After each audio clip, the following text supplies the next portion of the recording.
Que s'est-il passé dans cette maison la nuit du 15 décembre 2020 ? Demain, Cédric Jubilard va sortir de prison pour revenir ici, dans ce salon, considéré par les enquêteurs comme la possible scène de crime.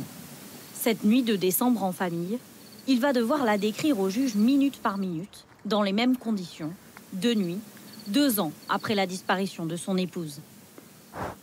Pourquoi cette reconstitution a-t-elle lieu ?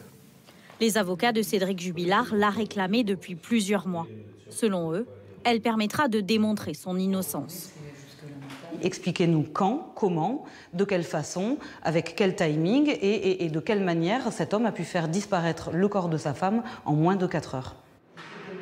Les proches de Delphine espèrent que Cédric Jubilard, dans sa maison, passe enfin aux aveux.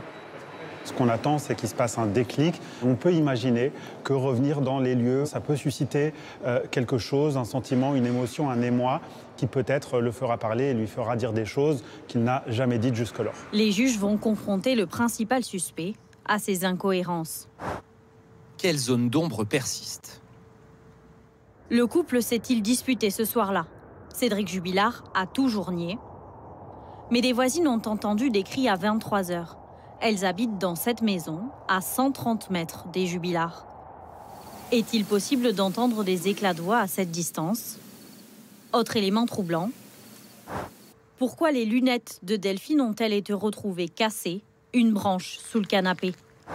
Enfin, où est passé le téléphone de Delphine ? Il n'a jamais été retrouvé. Pourtant, ce soir-là, il a borné 3 fois près du domicile du couple.